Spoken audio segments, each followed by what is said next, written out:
That's it. And every time I've done that, and I'm going to continue to do that. So just sit back, fans, and watch, because I'm telling you the truth. You better listen. There's one thing you're not lacking, it's confidence. All right, boys. It's it's officially fight week. UFC 330. We're out here in Philadelphia. Mr. Ian Machado Garry, good to see you as always. Good to see you. It's been a minute. You know, you've been online. You said, listen, I want to be active, and I don't know if we're not used to seeing you this, without having a fight. So let's kind of bring it back. Let's start with the last time I saw you, which was you fight Belal Muhammad, right? Yep. And then you almost got in 2 fights that night, right? You almost got into. Can I ask you this, because I feel like you and we've done enough interviews. We can be real about this, right? I kind of thought you started that one a little bit. Get the fuck out of here.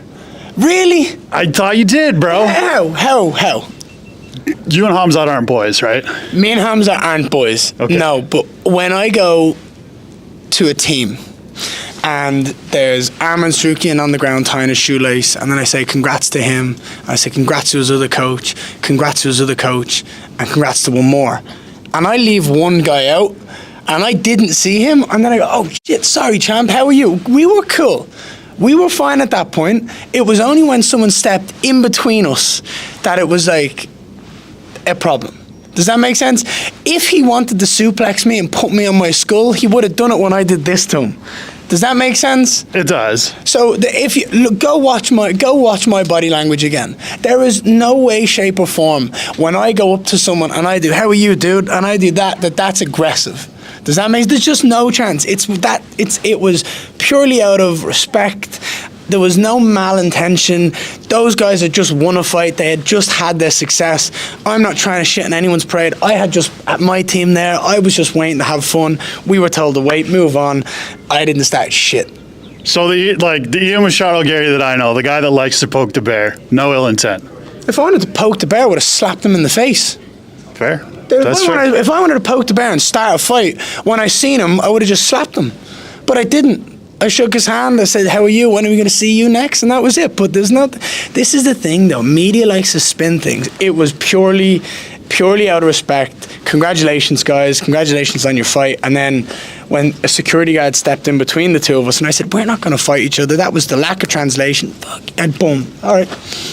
I didn't lose a night's sleep over. I read it wrong. I completely read it wrong. The most people read it wrong because no one else was there. And it's that thing of like, not only that, but like, he had a fight with a security guard that night as well. So if someone's had 2 fights that night with people that's not fighting, but also as an athlete, as a fighter, when you watch your friend compete, there's an energy that runs through your bones because you can't compete for them. Regardless of how much you want to fight, you're not fighting. So when an opportunity for you to kind of like let that go comes out, some people do that. Other people are mature and are able to hold that back, and some aren't. That's fair. Okay, so now we got to talk about a title fight, right? And we got to talk about, you're a guy that's never really said no. You know what I mean? Like, a name gets in front of you, it's never going to be, what weight's, is he going to make weight? Is there this? Is there that? Give me the contract. I'm going to say yes. Yep. That's been the attitude from day one. Always. Look, some of the greatest fighters on the planet, I've always been yes. Anytime, anyone, anywhere. It doesn't matter who it is, what we're doing. I just want to fight. I love to do this. This is the life I chose to live. This is the job that I've worked my ass off to be here right now and be in this opportunity. And when you take risks and you take chances and do short notice fights, you are rewarded. You're rewarded by, and I'm not talking about by the company, I'm talking about by like yourself. Like, your body rewards you by giving you more confidence. God rewards you by going, "Told you, you're this good." So I've always been someone who's been ready for, my professional debut was on 7 days notice. I'm always ready to fight, always.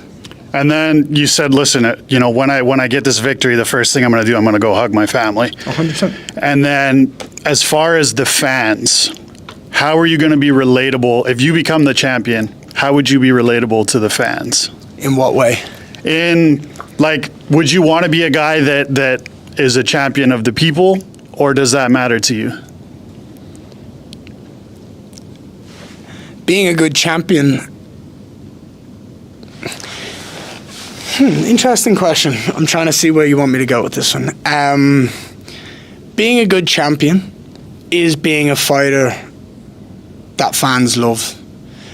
Fighting the number one contender time and time and time and time again, and giving the fights that the fans want to see will make you a fan favorite based on being active, competing against the right guy, not waiting long, being active, having the right fights. So I don't think about it from a fan perspective. I think about it from a championship perspective. The belt should be on the line against the next best guy time and time again, and other outside opinions don't matter as long as I'm doing my due diligence as a champion and fighting the right guys. That's all that matters. I was just going to say about, other opinions not mattering and things like that. I've always been curious because we've been doing this for close to 4 years now, you and I, right? 5 years. I was there when you did the open workout in the bar in Boston, and the reception was crazy, right? So has there, in person, I don't think there's never been a bad fan interaction, has there? Never. There's never been a bad fan interaction. It's all fake. It's all online. It's a pantomime. Most people are sheep, and then they believe stuff that they've read. But I've never had anyone say anything bad to me in person ever. Okay, and a little bit of strategy with Islam here. Let's talk this. Go ahead. Okay, how much have you worked on that front headlock position, defending it? He's not going to get me there. He's not even going to get you there at that No point. chance. No. His front headlock? No way. He's not getting there. It's going to be. Do you think? Okay, where do I want to go with this one? As far as the grappling and things like that, have you seen positions that potentially you do have to work on? Like you say, he's not going to get you in that front headlock position. There has to be some positions that you've worked on in training. I've worked on all of them. I've worked on every position in training, but I don't think he's getting me to that front headlock position that you're asking. He can grab my leg all he wants. I'm not going to stop him. Grab it. Find out. Fair. Okay. And over, under 20 oblique kicks. I would always like to say over. They're such a beautiful shot. You need to start bringing in that side jumping that John Jones used to do. They're nice. So we're going with the over. I don't know. I'll see you in the night. You think you could potentially get him out of there before we hit the over on 20 oblique kicks? Yeah, 100%. Yeah. Coach Jay's in the back with his hands up right now. I don't think about numbers. I think about the right shot, the right time. Whatever shot is there to be presented to me from the movements the way I manipulate his movement, I'll take that shot. Do you pay attention to statistics? Because a lot of people are talking about the height and the reach and things like that. No, I mean, I hear people talking about it, the size is on my side from a physical standpoint of I physically couldn't make 155. Mm-hmm. I'm a naturally bigger human. But then again, when you talk about a wrestler versus a striker, and the striker's the taller guy, it means the wrestler's closer to the leg, therefore he has to shoot simpler rather than against a Dustin Poirier or a Volkanovski, who are a lot smaller. They're a lot more compact, harder to get underneath.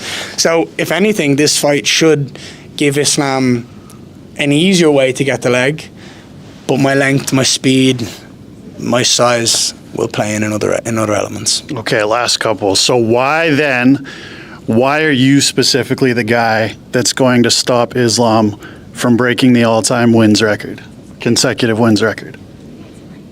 I'm too smart, too intelligent, too focused. I'm too good at what I do. Saturday night when I fight Islam Makhachev, who's the number one pound for pound fighter on the planet right now, he is going to be my example to the world that why I'm the best fighter walking the earth. And for anybody that's tuning in this weekend, for the fans, for your family that's going to be here, what would you like to say to everybody? My first interview in the Octagon when I won in Madison Square Garden with Joe Rogan was telling him that the Takeover Part 2 is happening. And this is it. This is going to be the feather in the cap. It's going to be just perfect. The future is inevitable, and on Saturday night, I'm going to beat Islam Makhachev and become the champion of the world.